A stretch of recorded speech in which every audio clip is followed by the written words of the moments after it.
गोस्वामी जी महाराज पूर्व प्रसंग में वर्णन किए। श्री रघुनाथ जी श्री लक्ष्मण जी से कामदेव की सेना को वर्णन कर रहे हैं।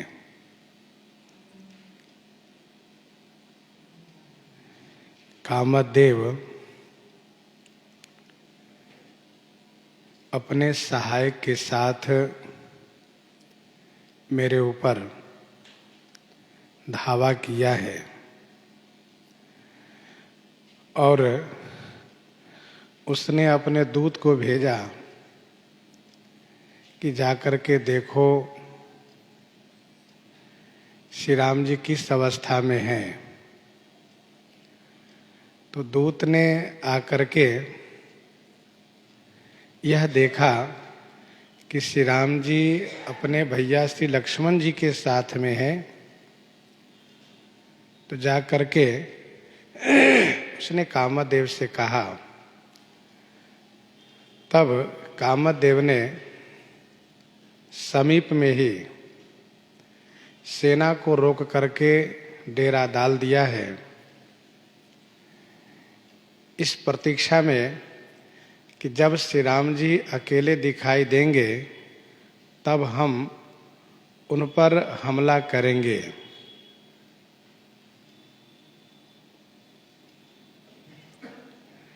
सेना में जो सेना की राउटी है, तंबू, राउटी तंबू अथवा चंदोबा मंडप, उसको वर्णन किया गोस्वामी जी ने कि सेना की जो राउटी लगी है, जो उसकी चांदनी लगी है। फिर कहा कि उनके ध्वजा पताका क्या है। फिर इसके बाद बानेबंद योद्धाओं का वर्णन किया।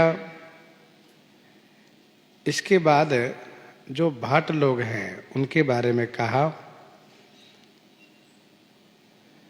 फिर इसके बाद चतुरंगनी सेना के बारे में वर्णन करना प्रारंभ किए। श्री राम जी ने कहा कि कोयल जो कुहुक रही है, यही मानो मतवाले हाथी है।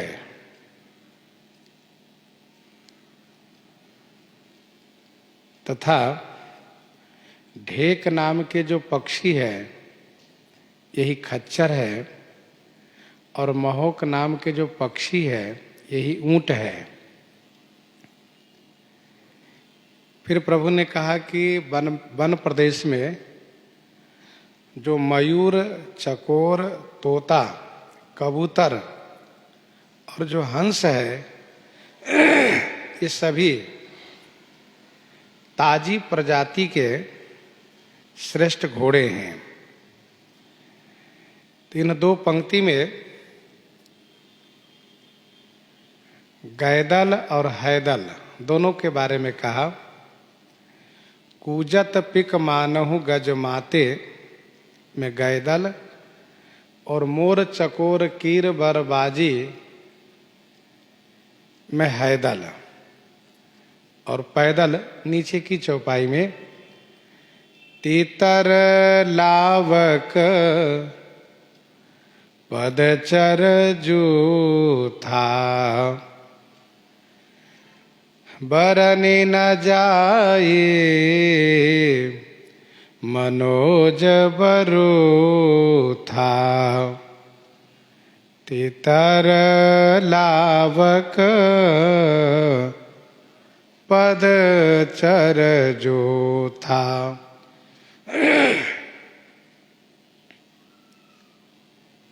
तीतर यह छोटी पक्षी है। लावक जिसको बटेर कहते हैं। इन पक्षियों में देखा गया है कि ये बड़ी संख्या में एक साथ रहते हैं। तो तीतर और लावक ये क्या है? पदचर जूथा। पदचर जूथा माने पैदल के समूह है। बरनी न जाए मनोज बरूथा। मनोज बरूथा, मनोज बरूथा माने कामदेव की सेना के झुंड। मनोज बरूथा माने कामदेव की सेना के झुंड, ये सभी हैं। वर्णि न जाई, वर्णि न जाई माने वर्णन नहीं किया जा सकता। तो आपने सुना गैदल, हैदल और पैदल। रथदल क्या है? तो प्रभु ने कहा रथ गिरी शिला दुंदुभी झरना चातक बंदी गुणगन बरना। रथ गिरी शिला दुंदुभी झरना। रथगिरी शिला दुंदुभी झरना चातक बंदी गुणगन बरना।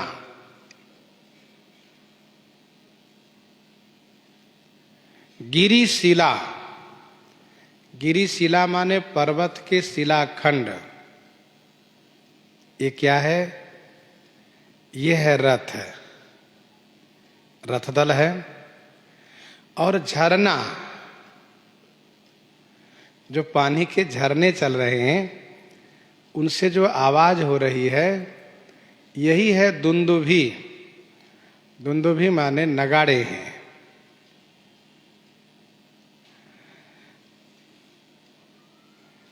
तो रथगिरी शिला, पर्वत के शिलाखंड ही रथदल हो गए, और झरने ही दुंदुभी, ये नगाड़े बज रहे हैं। तो चातक बंदे गुणगन बरना। बंदी माने भाट, चातक पक्षी ये भाट कि पियो पियो। क्या पियो? कहा काम रस पियो। ये पियो पियो कह रहे हैं। दूसरा इसका अर्थ ये है कि प्रिय हो, प्रिय हो। ये चातक कह रहे हैं सभी को प्रिय हो, सभी को प्रिय हो। क्या? काम। काम महाराज सभी के प्रिय, सभी को प्रिय हो। राजा के साथ उनके बंदीगण भी रहते हैं। बंदीगण माने भाट लोग, वंश की प्रशंसा करने वाले, बिरुदावली कहने वाले।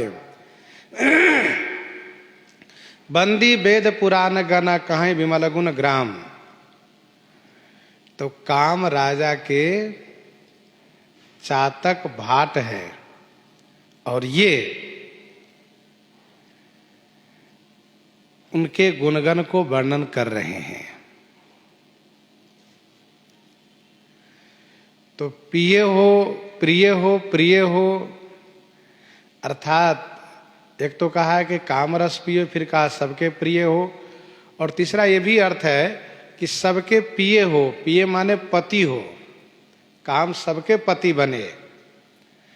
भाई जो भाट जिस राजा का होता है वह चाहता है कि सबके मालिक हो, और वैसे भी कामदेव सबके मालिक है। सबका सृजन काम से ही होता है। और मधुकर मुखर भेरी सहनाई त्रिविध बयारी बसीठे आए।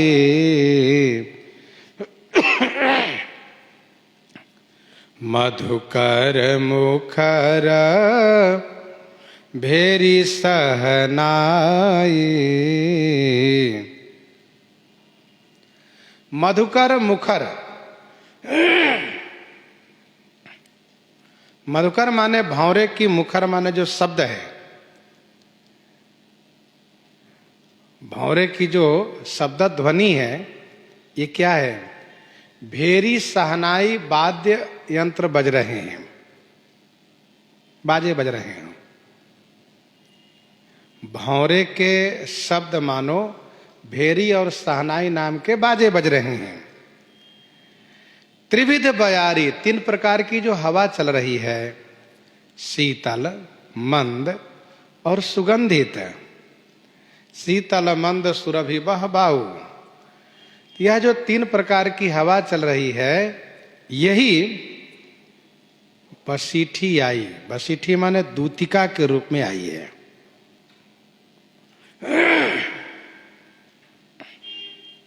बसीठी दूतिका को अर्थ है, दूतिका का अर्थ होता है बसीठी माने दूत कहा जाता है इसे। गयो बसीठी वीर बर जहि विधि बालिक कुमार, मधुकर मुखर भेरी सहनाई, त्रिविध बयारी बसीठी आई। भौरे गुंजार कर रहे हैं, यही मानो भेरी और सहनाई बज रही है।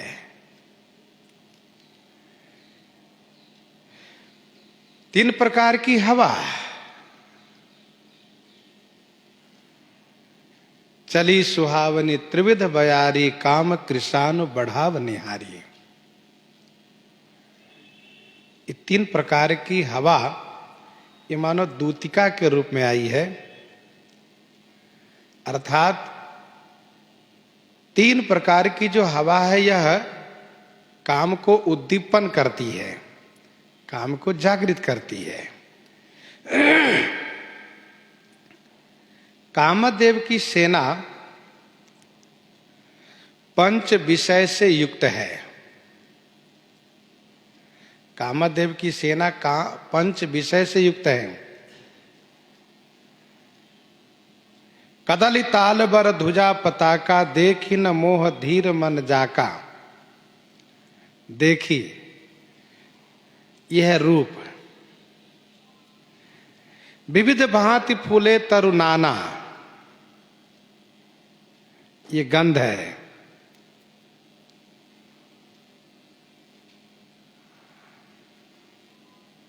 और तितिर लावक पदचर जूथा, श्याराम कूजत पिक मानहु गज माते। कूजत पिक मानहु गज माते, ये शब्द है।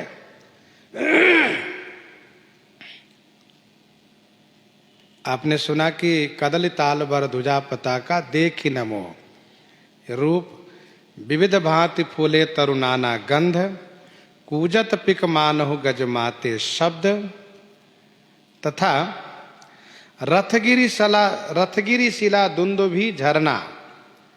रथगिरी शिला दुंदुभी झरना, यह रस। और मधुकर मुखर भेरी सहनाई, त्रिविध बयारी बसीठी आई। त्रिविध बयारी बसीठी आई, यह स्पर्श, क्योंकि परस की होई विहीन समीरा। परस की होई विहीन समीरा। तो इस प्रकार से इनकी सेना पंच विषय से युक्त है। इसीलिए कामदेव अपनी सेना के साथ यहाँ पर उपस्थित है। और जहाँ जिनकी ऐसी सेना है तो स्वाभाविक है सबको विषयी बना रहा है कामदेव। कामदेव सबको विषय बना रहा है, क्योंकि पंच विषय ही इसकी सेना है। पंच विषय शब्द, स्पर्श, रूप, रस और गंध, पांचों का यहां वर्णन है।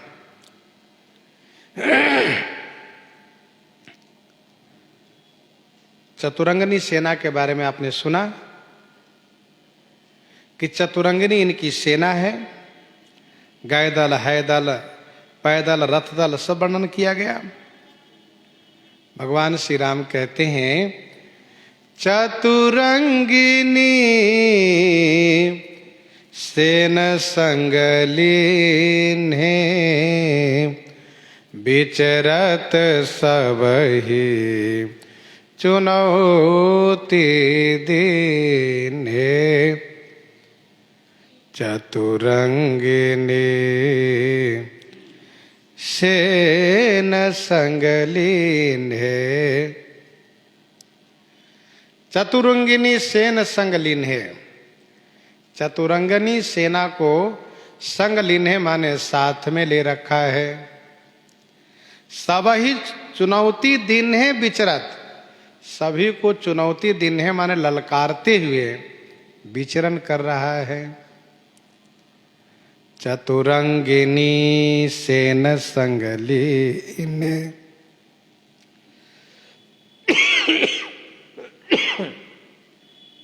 विचरत सबहि चुनौती दीन्हे।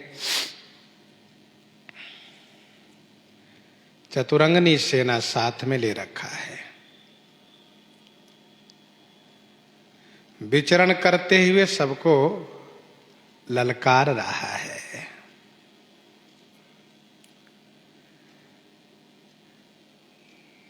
कामदेव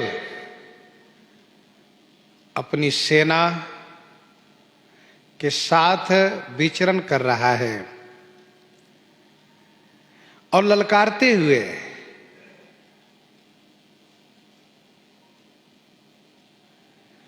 जैसे रनमद मत्त फिरई जगधावा प्रतिभट खोजत कतहु न पावा। काम कुसुम धनुषायक लीन्हे सकल भुवन अपने बस कीन्हे।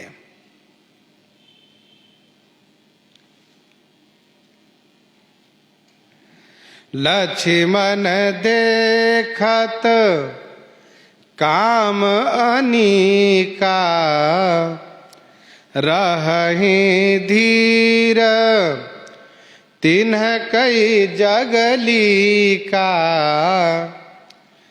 लक्ष्मण देखत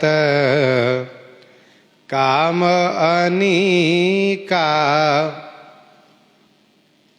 भैया लक्ष्मण काम अनीका देखत। काम अनीका माने काम की सेना को देखने से जो धीर रह जाए, रहा ही धीर तिन्ह कई जगली का। जग तिन्ह कई लीका माने साख है, उनकी गिनती है, उनकी मर्यादा है, उनकी महत्ता है। लीका माने साख है, उसकी गिनती है। लक्ष्मण देखत काम अनीका रहहि धीर तिनकई जगलीका। अर्थात काम की सेना को देखने के बाद बड़े बड़े धीर लोग भी अधीर हो जाते हैं, अर्थात घबरा जाते हैं, भागने लगते हैं। भागे विवेक सहाय सहित सो सुभट संजुग मही मुरे। भागे विवेक सहाय सहित सो सुभट संजुग मही मुरे। भाग जाते हैं।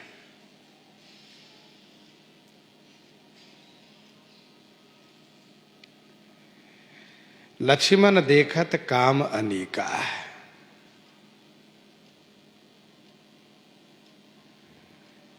उपक्रम है लक्ष्मण देखु विपिन कई शोभा देखत कही कर मन नहीं क्षोभा। यहां पर प्रभु ने उपसंहार लगाया इस प्रसंग को।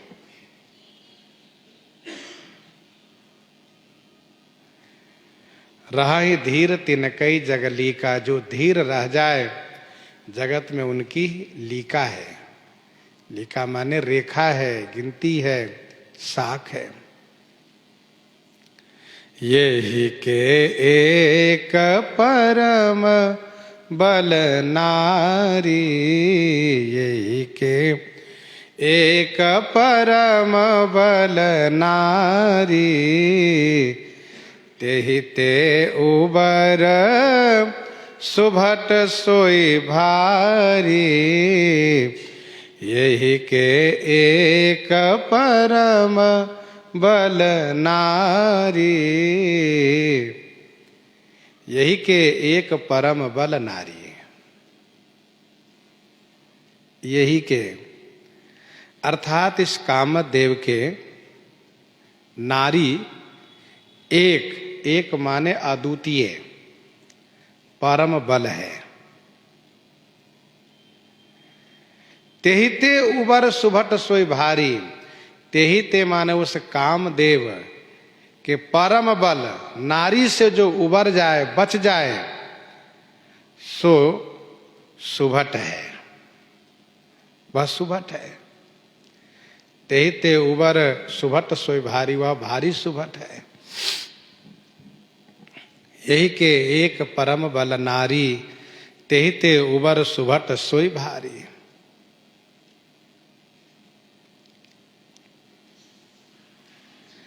काम की सेना पंच विषय युक्त है।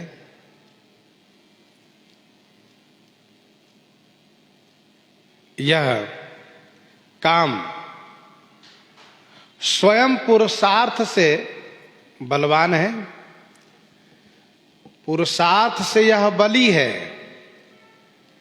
और सेना से यह प्रबल है, और नारी से भारी सुभट है, क्योंकि नारी इसके परम बल है। यही के एक परम बल नारी।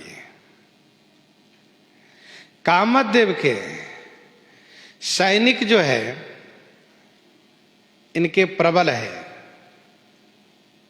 लेकिन कामदेव स्वयं अथवा अपनी सेना से उस धीर वीर परम वैराग्यवान को विचलित नहीं कर सकता। कब तक? जब तक कि वह नारी रूपी परम बल का प्रयोग नहीं करता है। नारी इसका परम बल है। जब कामदेव अन्य संसाधनों से विचलित नहीं कर पाता है वैराग्यवान को, तब नारी रूपी परम बल का प्रयोग करता है। तो कामदेव के परम बल है नारी, और वो भी एक माने अद्वितीय। तेहि ते उबर सुभट सोई भारी, उससे जो बच जाए वह भारी सुभट है। काम क्रोध लोभादि मद प्रबल मोह कै धारी, काम क्रोध लोभादि मद प्रबल मोह कै धारी, तिनमह अति दारुण दुखद माया रूपी नारी, माया रूपी नारी।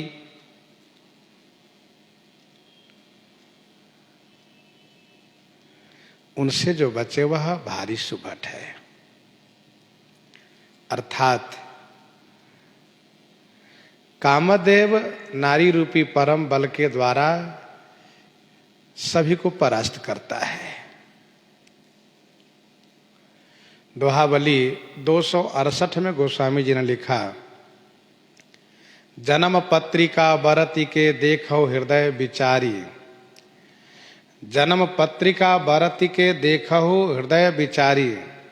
जन्म पत्रिका अर्थात जन्म कुंडली को पढ़ करके देखो तो उसमें दारुण बैरी मीच के बीच विराजत नारी, एक एक उसमें स्थान बने होते हैं।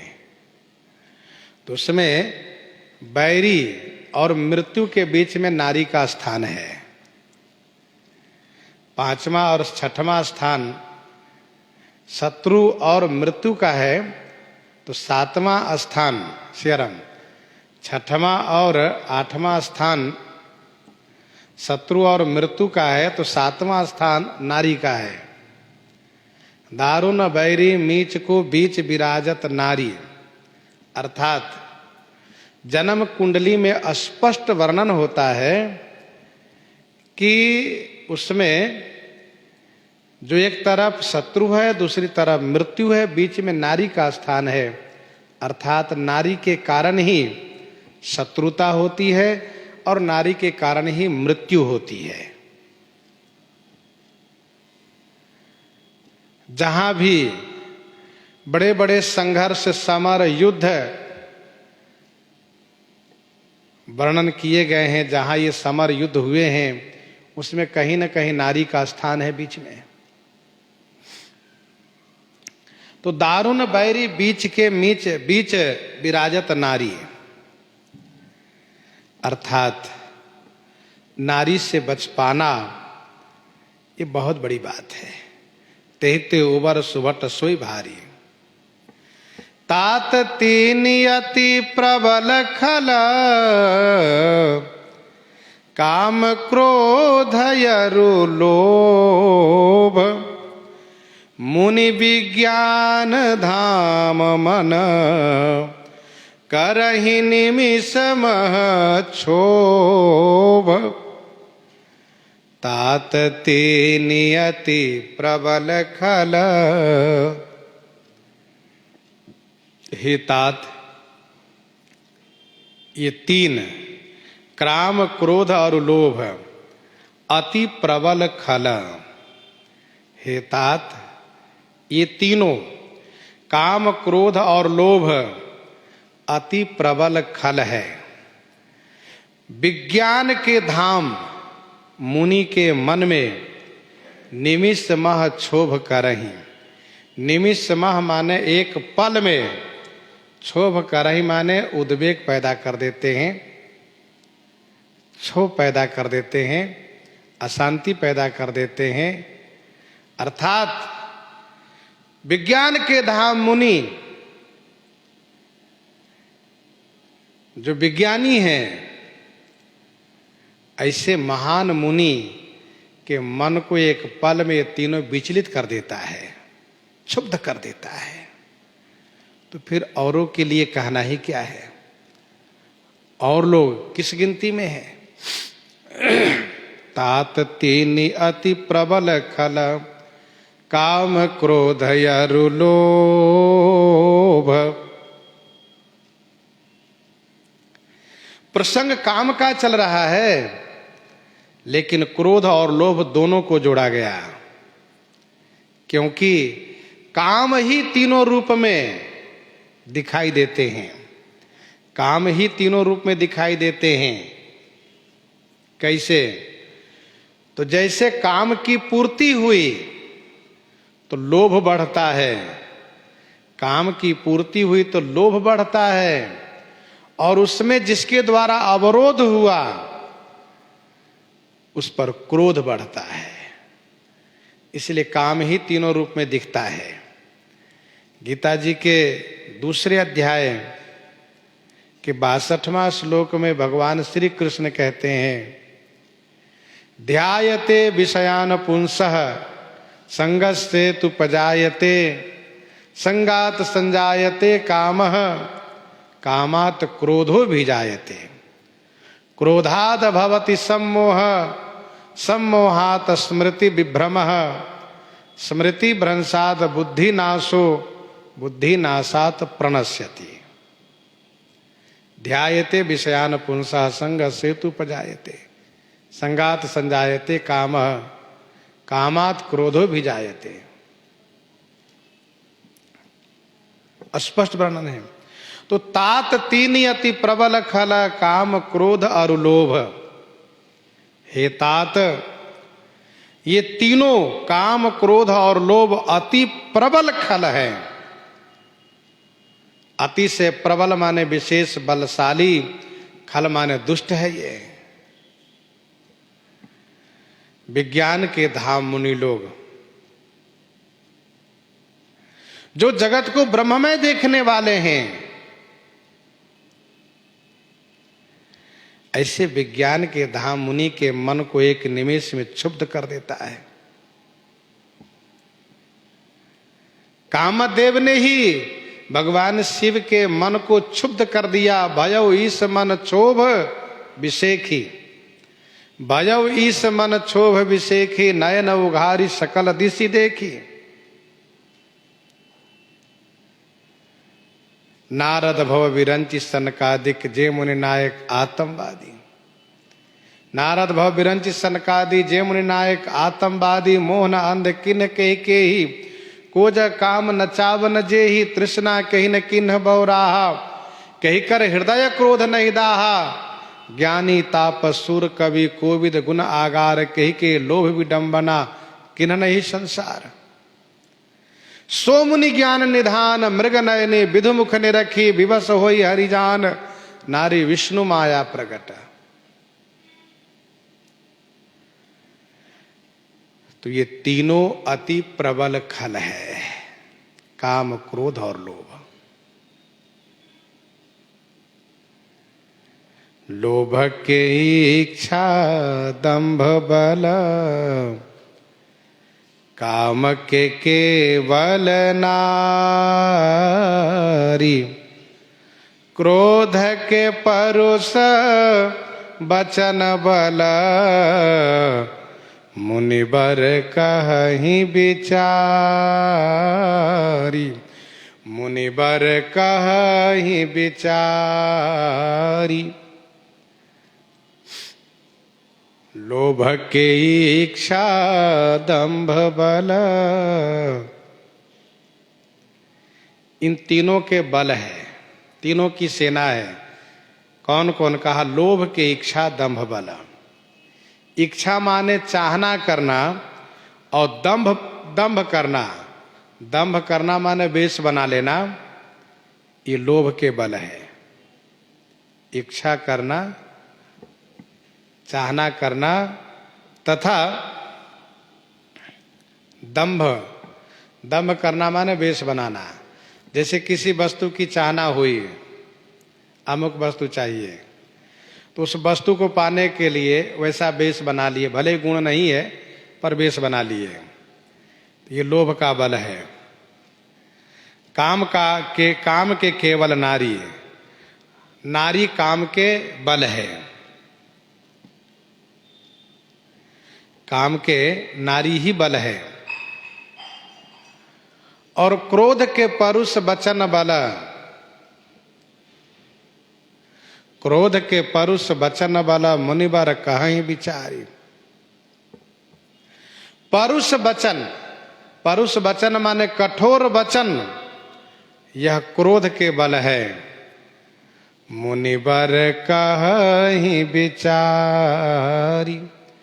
मुनिबर माने मुनि श्रेष्ठ, इसको विचार करके कहते हैं।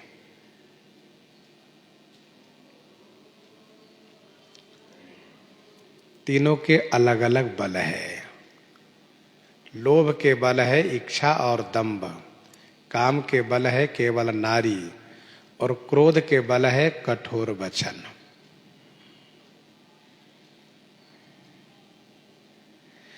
इन तीनों पर विजय पाने के लिए उपाय क्या है? उपाय यही है कि जैसे मन में लोभ आया तो उसके लिए उपाय ना करें। उपाय ना करें, ये लोभ पर विजय पाना है। वस्तु की चाहना हुई, उसके लिए उपाय नहीं करना है, संतोष कर लेना। संतोष यह कर लेना कि मेरे अपने प्रारब्ध के अनुसार जो प्राप्त हुआ है वह पर्याप्त है।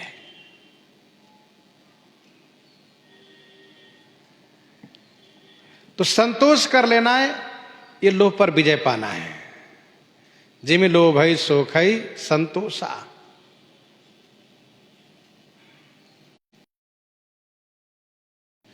इस पर विजय पाने के लिए क्या उपाय है? कहा नारी की ओर हम नहीं देखेंगे। नारी की ओर हम देखेंगे ही नहीं। जब हम देखेंगे नहीं तो काम का बल काम नहीं करेगा, अर्थात काम पर विजय पाना है। नारी की ओर देखने से काम विजयी होता है, उपाय करने से, जैसे कि लोभ हुआ, उपाय करने से लोभ विजयी होता है, तो लोभ मन में आया, उपाय नहीं किए,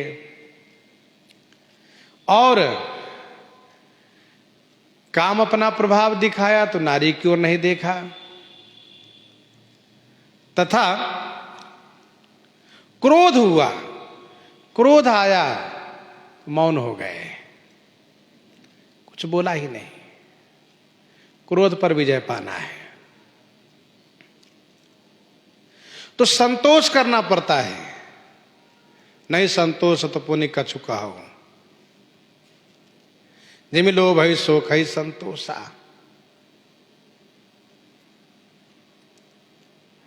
बिनु संतोष न काम न साही।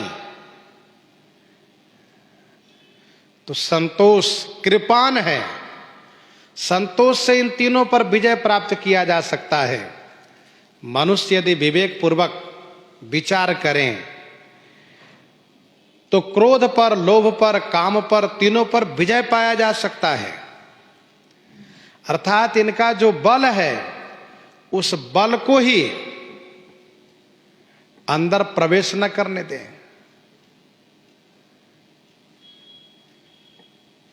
धीरे धीरे करके इन काम, क्रोध, लोभ पर विजय पाया जा सकता है। परंतु एक बात और ध्यान रखना चाहिए, भगवान के भजन करते हुए, भगवान को स्मरण करते हुए फिर इन विकारों पर विजय पाया जा सकता है। जब तक भजन रूपी बल नहीं होगा तब तक संतोष स्थिर नहीं रहेगा। संतोष स्थिर होना चाहिए। काम, क्रोध, लोभ के संदर्भ में संतोष स्थिर रहना चाहिए।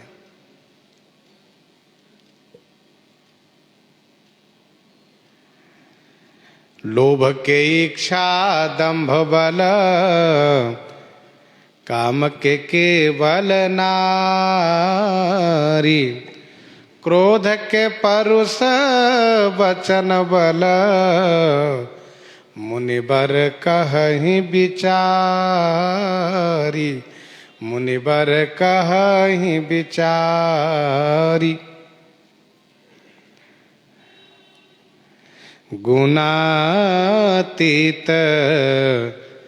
सचराचर स्वामी, राम उमा सब अंतरजामी। हे उमा, श्री राम जी गुणातीत हैं और सचराचर स्वामी, सचर अचर माने चेतन जड़ के स्वामी हैं, और सब अंतर्जामी, सब अंतर्जामी माने सभी के अंतःकरण की बात को जानने वाले हैं। हे उमा, श्री राम जी गुणातीत हैं। गुणातीत है अर्थात तीनों गुणों से परे हैं।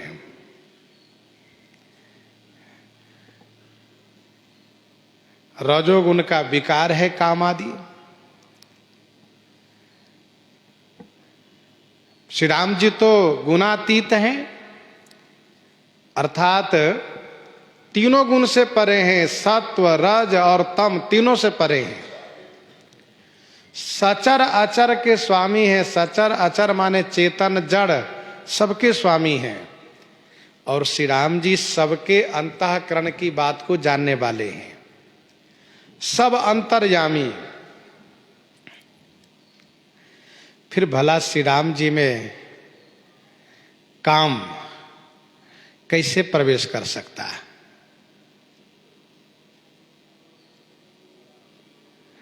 श्री राम जी तो लीला कर रहे हैं, चरित कर रहे हैं, जथा अनेक वेश धरी नृत्य करई नट कोई सोई सोई भाव दिखावई आपुन होई न सोई। जथा अनेक वेश धरी नृत्य करई नट कोई सोई सोई भाव दिखावई आपुन होई न सोई।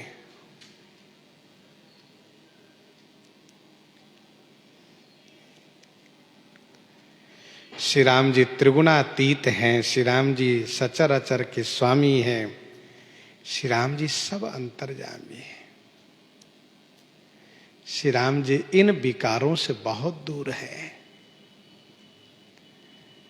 कामिन कई दीनता दिखाई धीरन के मन बिरति दृढ़ाई। कामिन कई दीनता दिखाई। कामिन कई दीनता दिखाई धीरन के मन बिरति दृढ़ाई।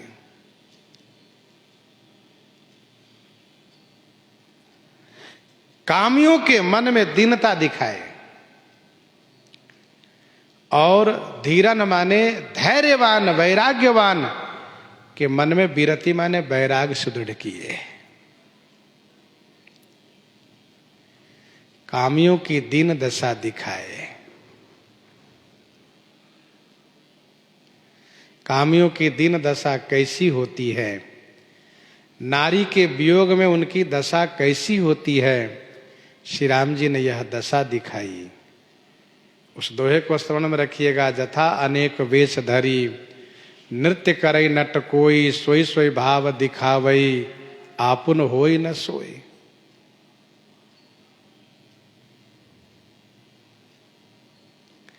और धीरन माने जो वैराग्यवान है, धीर पुरुष हैं, उनके मन में वैराग्य सुदृढ़ किए।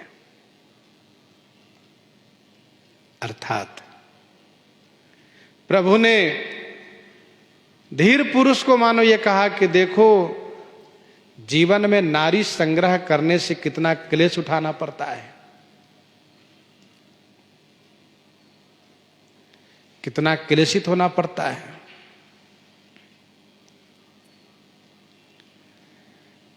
श्री राम जी का चरित्र एक है और पात्र के अनुसार लोग अलग अलग उपदेश ले रहे हैं। कामी पुरुष को ऐसा लगा कि नारी बहुत बड़ी चीज है, जिसको लेकर के श्री राम जी को भी रोना पड़ा। हम रोए तो कौन सी बड़ी बात है, श्री राम जी भी रोते हैं। वैराग्यवान को वैराग्य की शिक्षा मिली कि भाई नारी बहुत बढ़िया चीज नहीं है, इनसे बहुत दूर रहना चाहिए, नहीं तो श्री राम जी जैसे प्रभु को रोना पड़ा तो हमारी क्या दशा होगी। तो श्री राम जी अपने चरित्र से सबको अलग अलग शिक्षा देते हैं। कामियों को दीन दशा दिखाए, वैराग्यवान के वैराग को सुदृढ़ किए। कामियों को लगा कि नारी जीवन में होना चाहिए, वैराग्यवान को लगा कि नहीं नहीं जीवन में नारी बिल्कुल नहीं आना चाहिए। प्रेमी जनों को श्री राम जी शिक्षा दिए कि जो श्री राम जी से प्रेम करते हैं उनके लिए श्री राम जी रुदन भी करते हैं। जो उनके लिए जितना समर्पण करते हैं, प्रेम करते हैं, उनके लिए प्रभु रुदन करते हैं।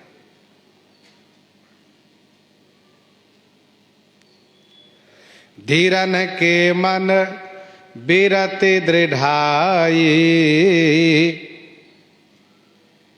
धैर्यवान के मन में वैराग सुदृढ़ किए। कवितावली अयोध्या कांड का वह 28 पद जिसमें गोस्वामी जी ने ये कहा कि भगवान श्री राम को तपस्वी वेश में नारी के साथ देख करके ऋषियों के मन में यह कामना हुई कि जीवन में नारी होना चाहिए। नारी क्यों होना चाहिए, का इसलिए होना चाहिए कि आश्रम की व्यवस्था वे देखेंगी और हम भजन किया करेंगे। भगवान श्री राम जब नारी विरह में बिलखने लगे तब उन मुनियों को ऐसा लगा कि नहीं नहीं, नारी बिल्कुल नहीं चाहिए। कहा क्यों?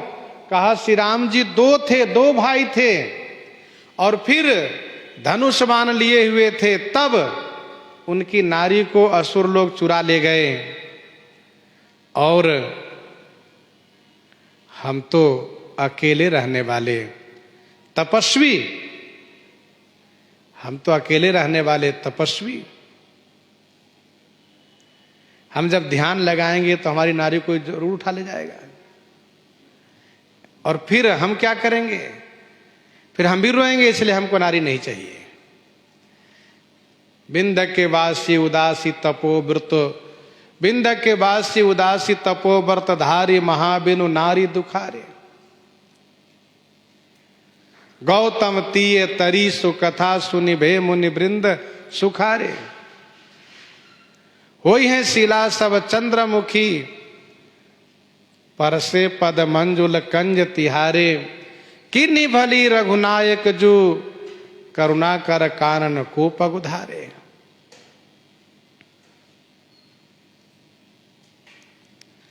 करुणा करी कानन को पगुधारे।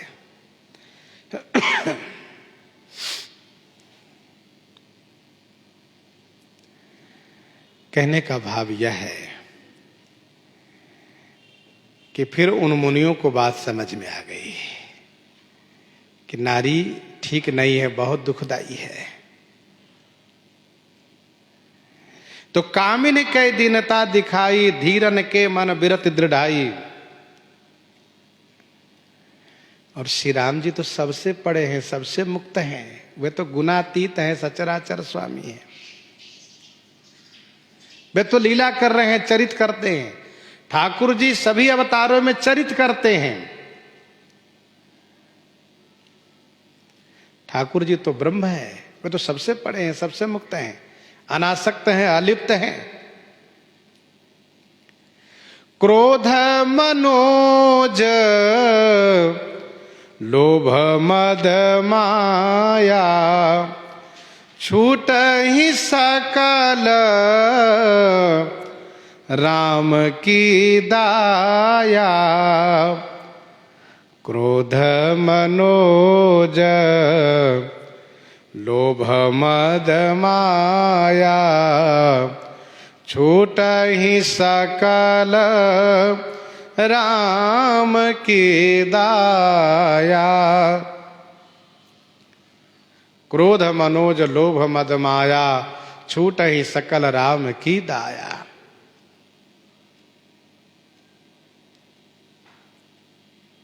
क्रोध, मनोज माने काम, लोभ, मद जो 5 प्रकार के मद होते हैं।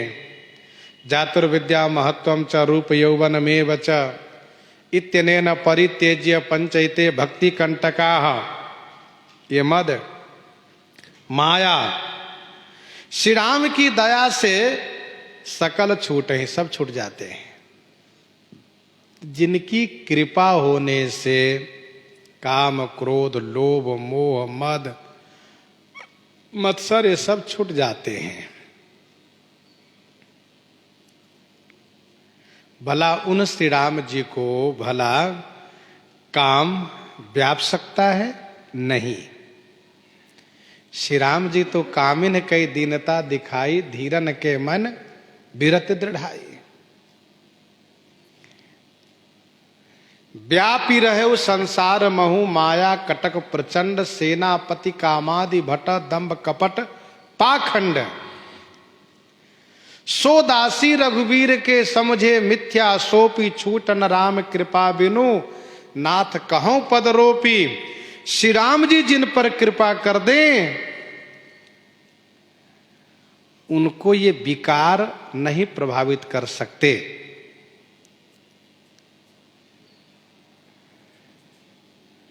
धरी न काहू धीर सबके मन मन सिज हरे, जे राखे रघुवीर ते उबरे ते ही काल महु,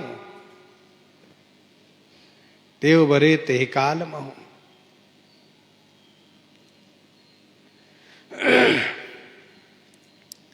इस प्रकार से श्री राम जी की कृपा होने से वह बच जाता है।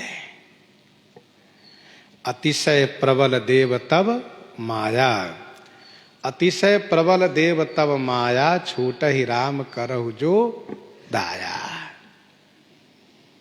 ये कामादि विकार, ये माया श्री राम जी की कृपा से, दया से छोड़ देते हैं।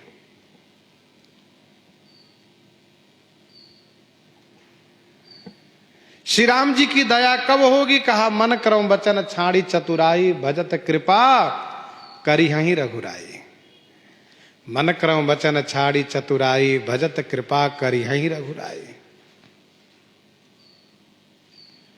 छूट ही सकल राम की दाया। श्री राम जी की दया होने से सब छूट जाते हैं।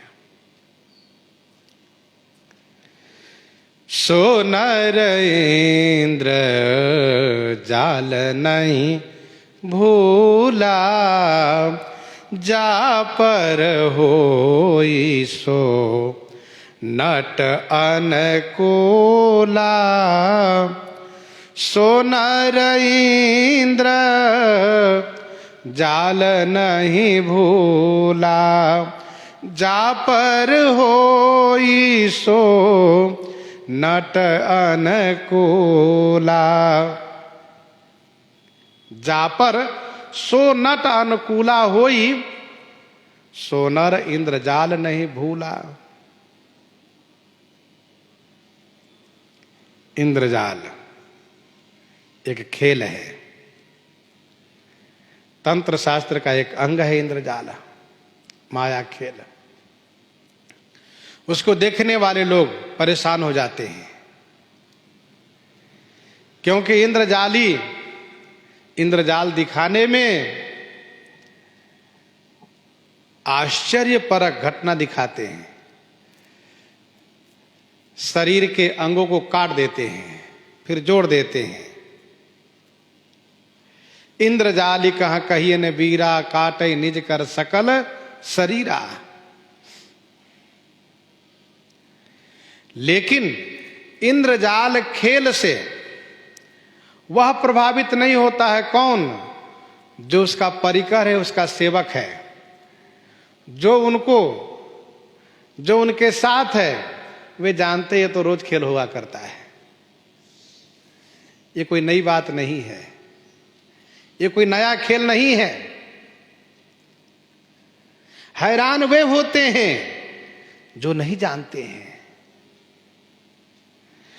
तो नट जिन पर अनुकूल हो, जिनको बता देता है कि देखो ऐसा ऐसा खेल होता है, तो उसको मोह नहीं होता है, उसको भ्रम नहीं होता है। बाकी लोग भ्रमित हो जाते हैं कि देखो कैसे काट दिए, कैसे जिला दिए, बाप रे कैसे हुआ, परेशान हो जाते हैं।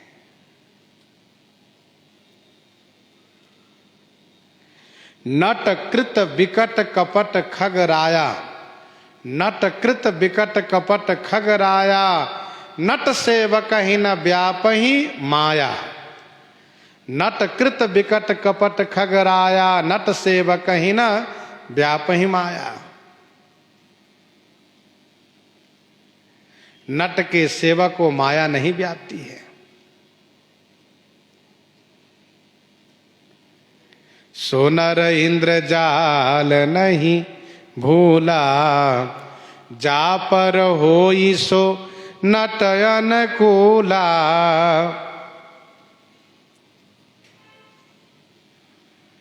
भगवान श्री राघवेंद्र श्री सीता जी के विरह में विलाप कर रहे थे। भगवान शिव देख करके आनंदित हो गए, प्रसन्न हो गए शंभु समय ते ही राम ही देखा, उपजा ही अति हर्ष विशेखा।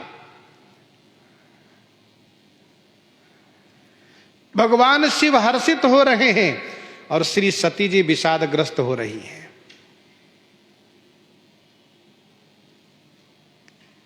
क्योंकि भगवान शिव श्री राम लीला को जानते हैं, श्री राम जी उन पर अनुकूल हैं, इसलिए भगवान शिव भ्रमित नहीं होते हैं। वे तो जान रहे हैं कि श्री राम जी को श्री सीता जी से वियोग नहीं होता है। श्री राम जी तो यह लीला कर रहे हैं, परंतु श्री सती जी को मोह हो जाता है, वे भ्रमित हो जाती हैं, परेशान हो जाती हैं।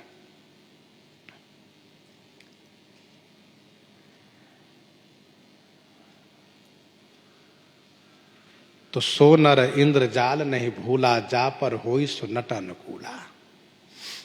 ध्यान दीजिएगा, इंद्रजाल खेल झूठा होता है, पर जिस स्थान में वह खेल होता है वह स्थान सच्चा होता है। यहां पर यदि कोई कहे कि श्री राम जी का जो चरित्र है, श्री राम जी की लीला है, वह भी इंद्रजाल के समान है, ये भी झूठा है, तो कहा नहीं। भगवान शिव कहते ऐसा नहीं, यहां पर वह लीला सत्य है, पर जहां वह लीला हो रही है वह स्थान झूठी है, वह जगह झूठी है, वह स्थान झूठा है। जा पर होई सो नट अनुकूला। इसलिए भगवान शिव कहते हैं, उमा कहूं मैं अनुभव अपना, सत हरि भजन जगत सब सपना। उमा कहूं मैं अनुभव अपना, सत हरि भजन जगत सब सपना। हे उमा, मैं अपना अनुभव कहता हूं कि सत हरि भजन जगत सब सपना। हरि भजन सत्य है और सब जगत सपना के समान है, मिथ्या है।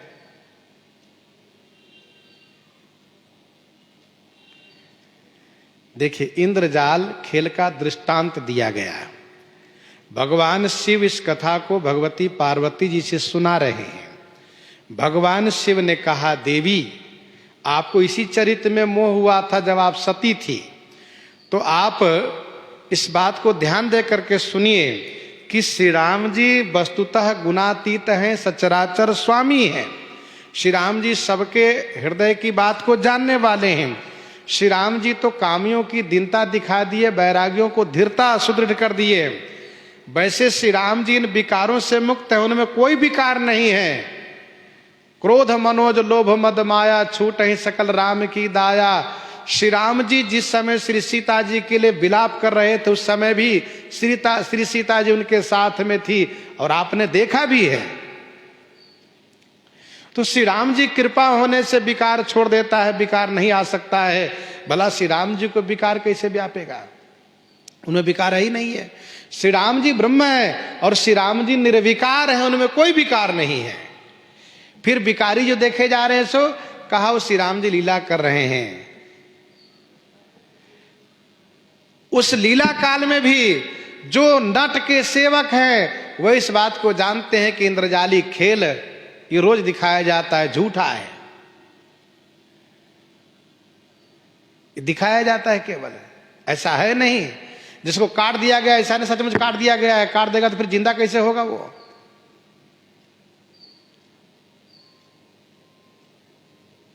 तो इंद्रजाल खेल झूठा है, लेकिन जिस स्थान में होता है, जिस जगह में, वह जगह सही है, सत्य है। और यहां पर जिस जगत में श्री राम जी लीला कर रहे हैं वह जगत झूठा है, श्री राम जी की लीला सही है, सत्य है। लीला अपनी जगह सत्य है, क्योंकि सच्चिदानंद परमात्मा की लीला है। ये लीला भक्तों के लिए जीवन आधार है। सोई जस गाय भगत भव तरहि, यदि झूठी लीला है तो फिर उससे भक्तों कल्याण कैसे होगा?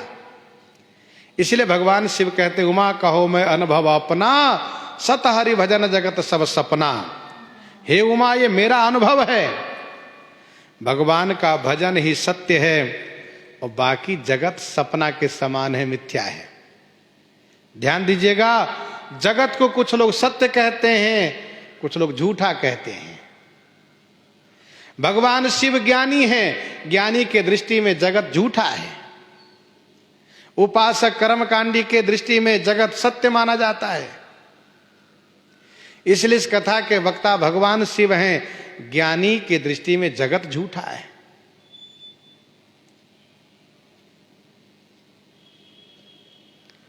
जासु कृपा स भ्रम मिट जाए, गिरजा सोई कृपाल रघुराई।